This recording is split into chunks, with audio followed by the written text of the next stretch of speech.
Everyone, Josh here with Texas Games, bringing y'all another Huntress video. Today we're going to be going over some of the best SRs available in the game, so let's go ahead and get right to it. We're going to go ahead and filter these out by just SRs, and we're going to go over about 5 SRs here today. These are going to be like my top 5.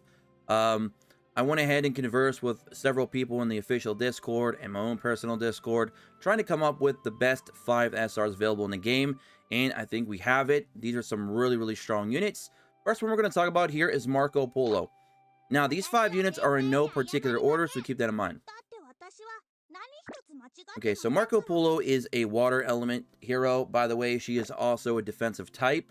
I'll tell you kind of what a defensive type is sort of doing here. So her skill 1 is Whirlpool, skill 2 is Throw a Potion, and defensive stance is her skill 3.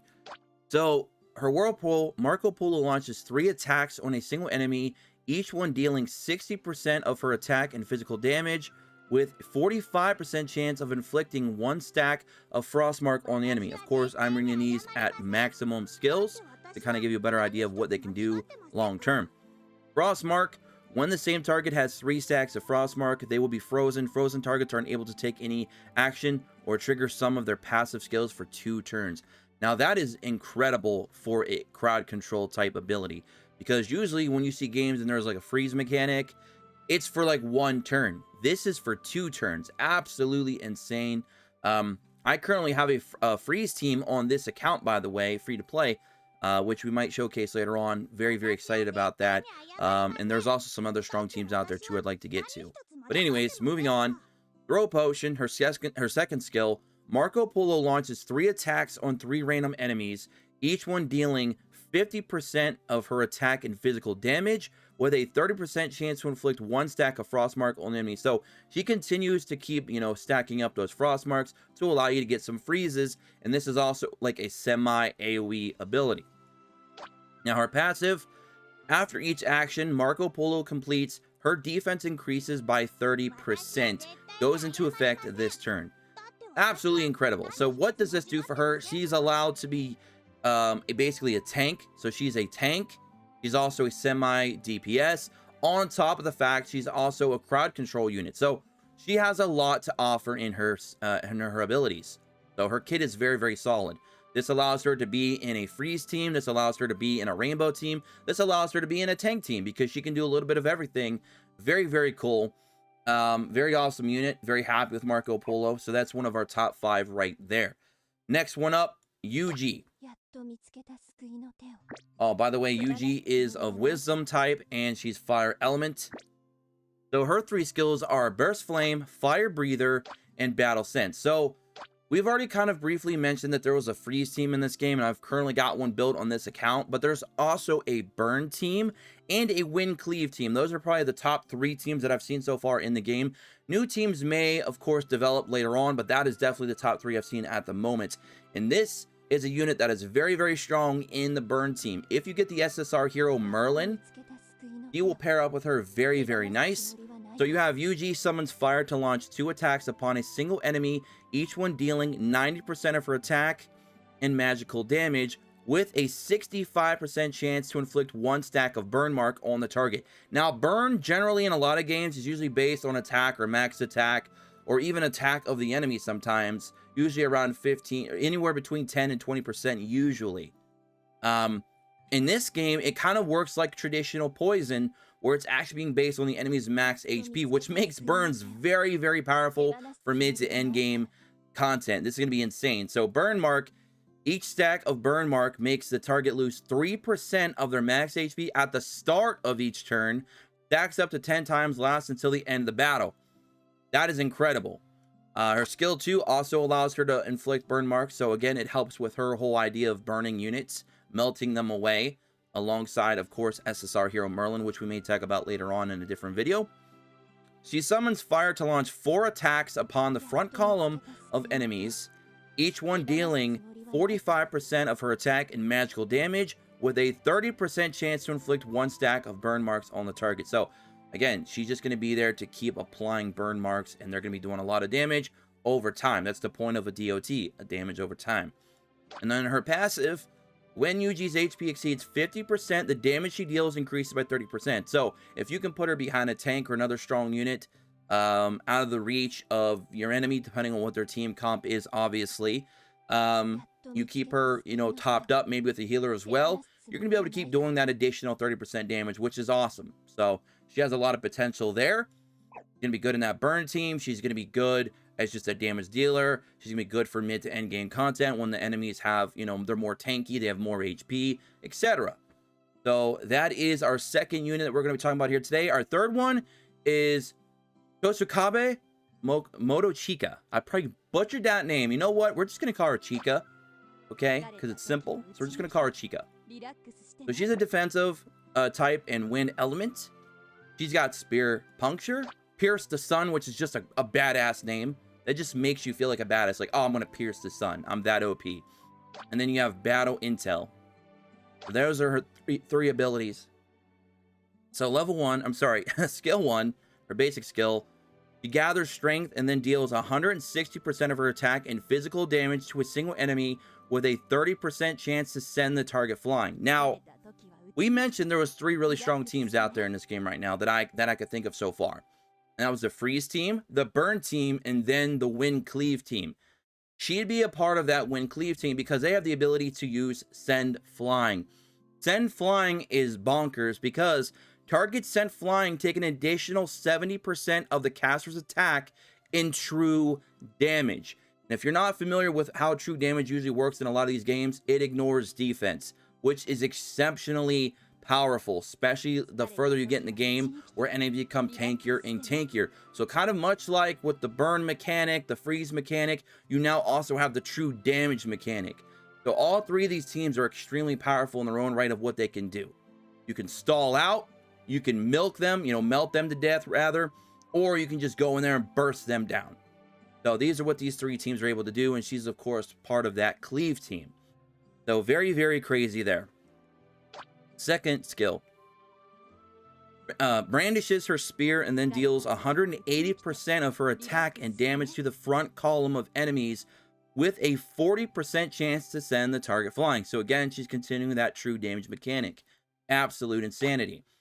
And then her passive, at the start of each turn, the battle-hardened Chika attack increases by 15%, stacks up to 3 times. So that's going to stack up to 45%. So after 3 of her turns goes by, she's going to be at maximum damage output. And it's going to be incredible because, remember, since her attack is increased by 45%, what does her true damage do? 70% of her attack. Insane. Now, that's just, to me, is incredible. It's just incredible. All right, so those are 3 out of our 5. Moving on, we're going to be bringing up another water-based unit. Matter of fact, the next 2 will be water. It's just kind of funny that a lot of these games, water just seems to be very, very powerful when it comes to free-to-play options. But it's just the way it works out, I guess. These game developers just really love water.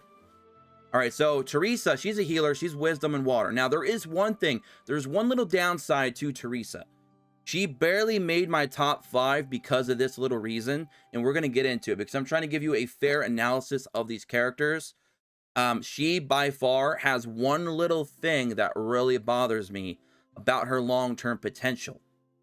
If they ever tweak this in the future, that would be great. If not, she's still going to be decent, but I feel like this is something that would really just put her over the top as being a very, very good SR.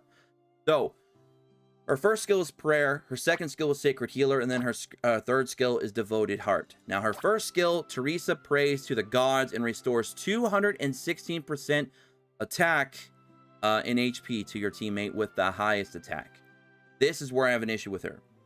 I understand what they're trying to do. They're trying to basically say, well, she'll keep your main DPS alive. Or maybe your main attack, maybe your highest attack stat unit is maybe your tank. So maybe that could work out. So this is one of those things, like, it's going to really depend on what your team build is. Who has your highest attack on your team and what is their role? Are they a tank? Are they a DPS?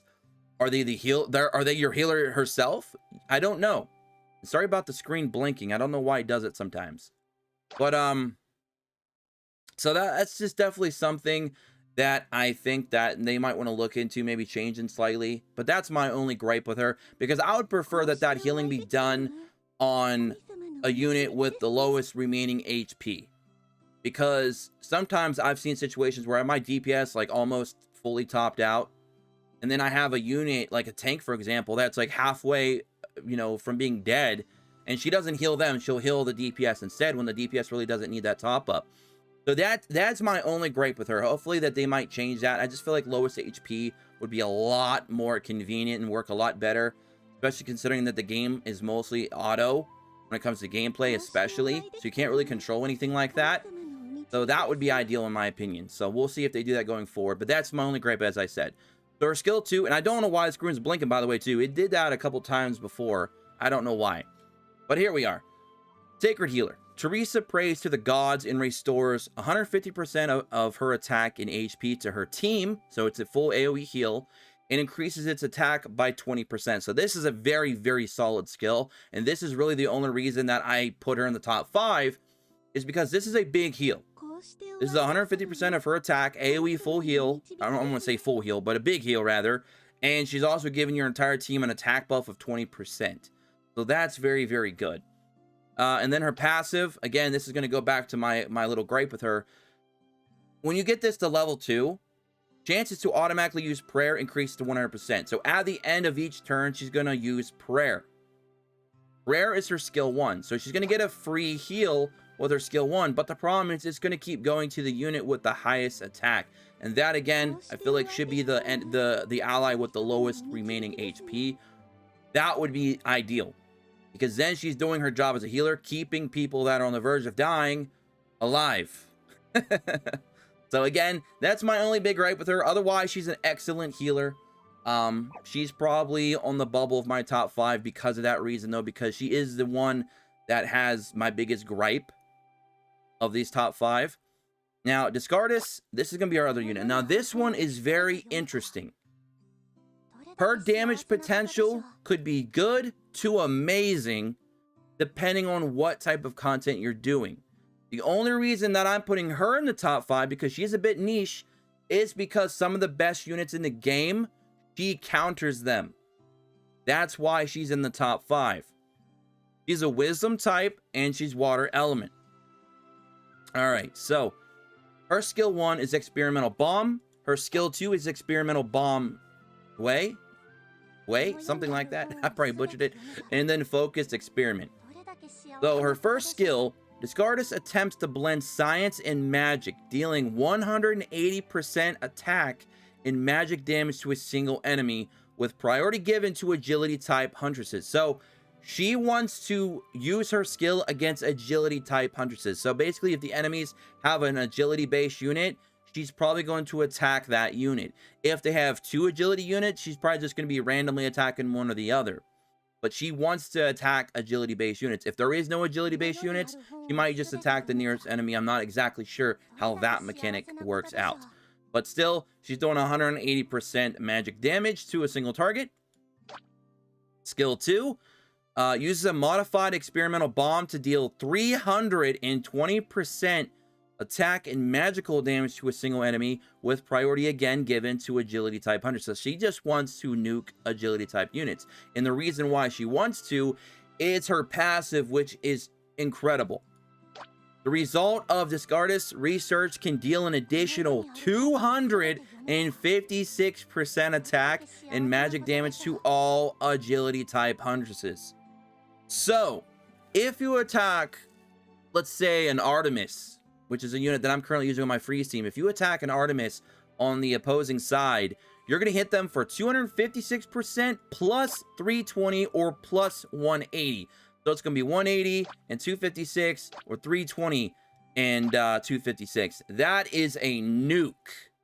So she is a nuke unit. She is anti-agility. Now, some of the best units in the game right now that I've seen so far, especially SSRs, excuse me, are agility type units. So she, as of right now, seemingly is an anti-meta unit, which is awesome. And if there's any kind of boss level type content later on, you know, mid to end game that are agility types, she's going to be one of your better units to use in those stages as well, just because of the way she works. So she also made it into her top 5.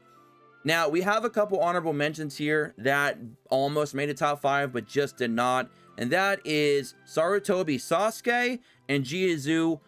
Both those are incredible units as well. They just did not, unfortunately, make our top 5 list. If you ever want to see me review those units in the future, let me know in the comment section below. But that is our top 5 SR units. Again, I apologize for the screen flickering. That might be something to do with OBS. I don't know what's going on. But anyways, I hope you all enjoyed. Hopefully this was very helpful, very educational. Those are my top 5 SR units in the game right now. Very, very good units. Very easy to get, hopefully a lot easier than SSRs, of course. They can be utilized in some of the strongest teams right now, you know, alongside the Cleave, the which would be what, with Octavia, and who else do we have? Robin Hood, which is currently the big banner right now under recruit. The other strong team, of course, is Merlin with her burn team, and then our girl right here, Artemis, that you can see right here on the screen with the freeze team. So you have three really strong teams. You have some various SRs that fit into those teams and fit into rainbow teams, etc., etc. Again, I hope y'all enjoyed, and if you are enjoying the game, let me know all that and more. If you want to see more from this game here on the channel, don't forget to hit that like button.